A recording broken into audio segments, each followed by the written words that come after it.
This week on Charger Bulletin News, midterm season is quickly approaching. The Communications Department hosts its first ever Equity and Media Fellowship and weekly updates with our Charger Sports Report, right here on Charger Bulletin News.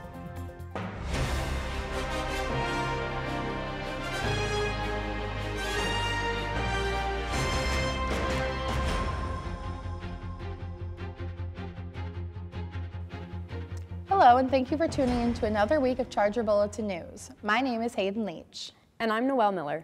Let's jump right into this week's stories. A group of women and historians led by the National Women's Project successfully lobbied for a national recognition of women in 1980. This sparked the idea for a holiday solely dedicated to the women and all that they do. Since 1995, each president has issued March as a national holiday, Women's History Month.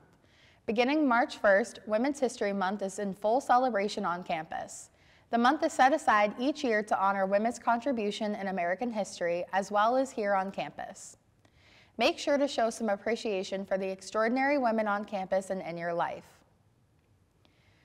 On campus, join Scope in celebrating Thursday, March 7th in Buckman 120.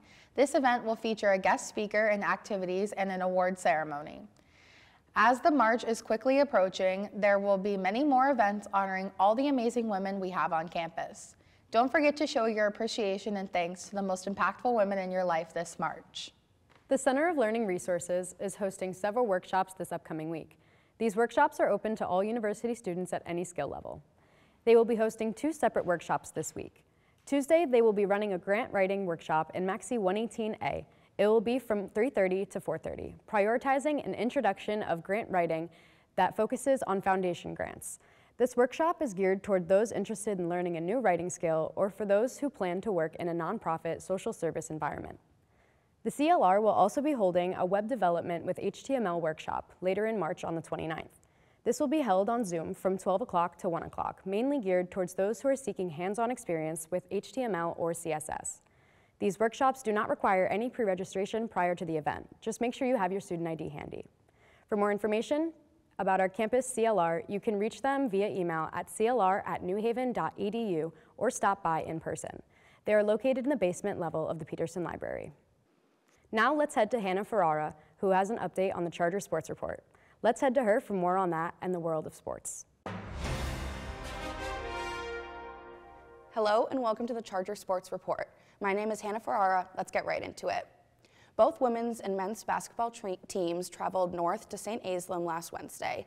The men's team suffered a 62-74 loss. Senior Devontre Thomas led his team with 19 points in the second half. He was one of the three players who finished in double figures, accompanied by freshman Jalakai King and graduate transfer Tyler St. Fursey. The women's basketball team had a bit of a different outcome, defeating the St. Aislinn Hawks in a 69-67 win. After a 19-point halftime deficit, the Chargers altered the narrative and ultimately clinched the win, with junior Sabira Ahiva scoring the buzzer-beating shot. The game itself was led by graduate player Aurora DeSayas and junior guard Charlotte Bassett, who each finished with 18 points.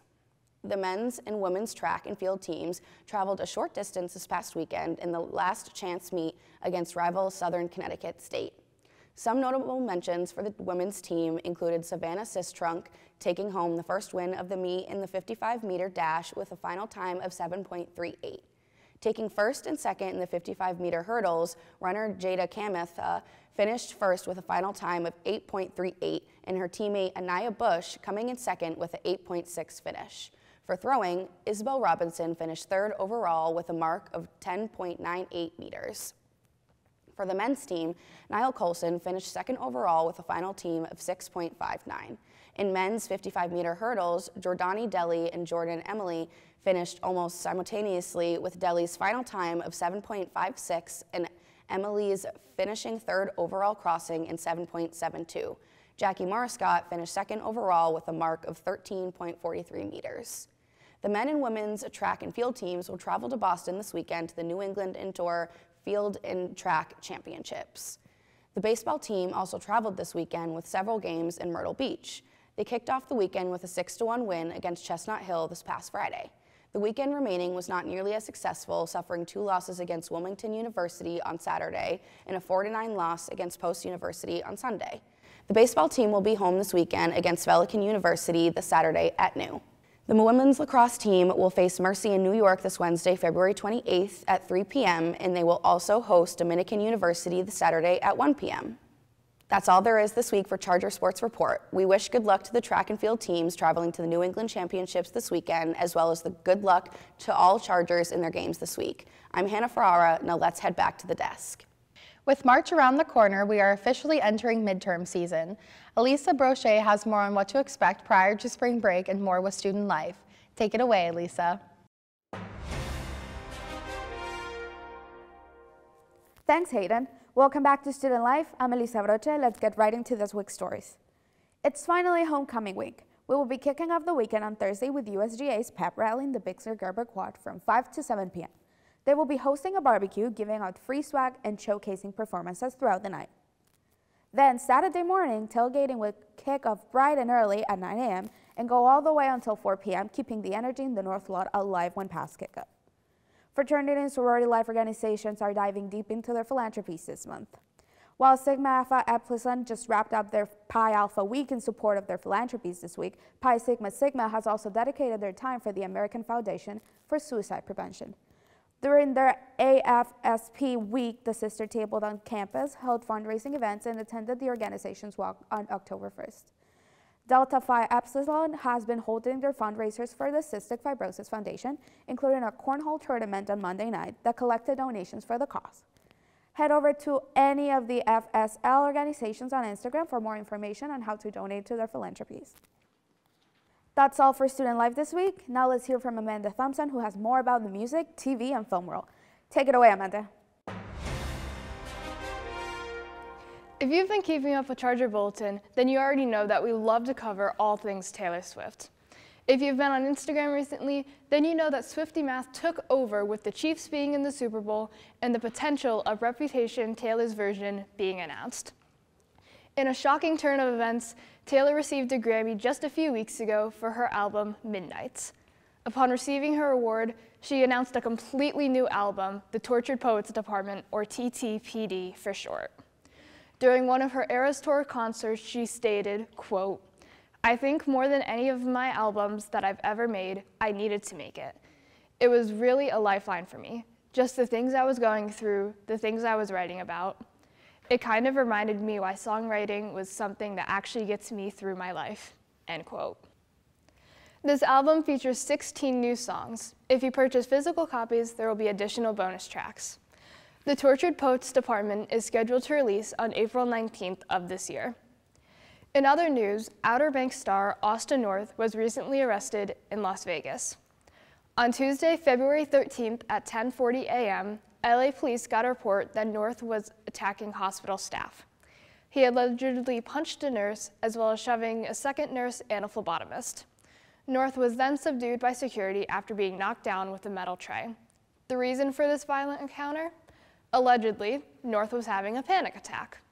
North claims that he has been struggling with anxiety and panic attacks for years. He reportedly has no recollection of the events, but tests proved that there were no alcohol or drugs involved. North was arrested on 3 counts of battery on a protected person. He is currently free on bond and will appear in court on March 19th. Valentine's Day marked the release of Madam Web, a movie based off the original Marvel comics. This movie follows a New York City paramedic named Cassandra Webb, who is tasked with protecting 3 other women from someone who wants them all dead. This movie began filming in July of 2022 and had a budget of $80 million. It has a runtime of 1 hour and 54 minutes. Many fans highly anticipated the film's release, but were disappointed by the result. It currently has very poor ratings across many review platforms, including 12% on Rotten Tomatoes, 2.6 out of 5 stars on Google, and a 26% rating on Metacritic. If you don't want to see it in theaters, it will hopefully be coming to Netflix, but no release date has been announced. Thank you for tuning into entertainment this week. My name is Amanda Thompson.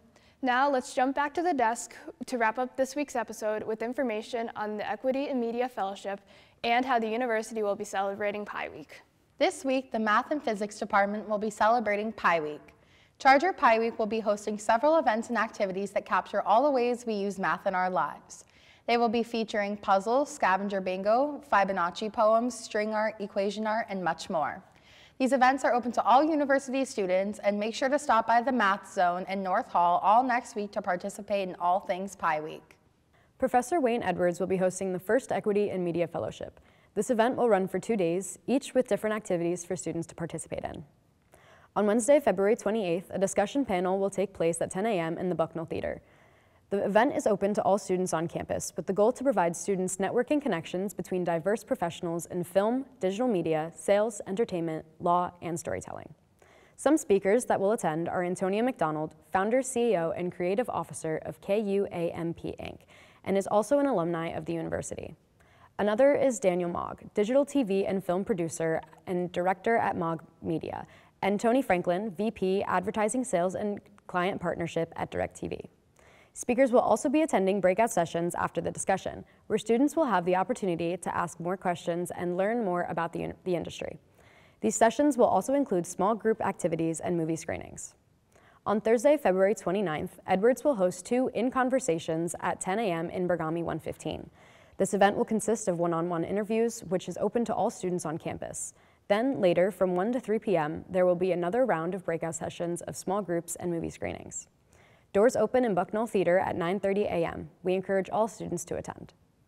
That's all the time we have for this week. You can check out the latest Charger Bulletin newspaper on chargerbulletin.com or in newsstands around campus. Stay up to date by following us on social media at Charger Bulletin. Check out our Linktree for access to the Horseshoe magazine. Thank you for joining us. My name is Hayden Leach. And I'm Noelle Miller. See you next week on another episode of Charger Bulletin News.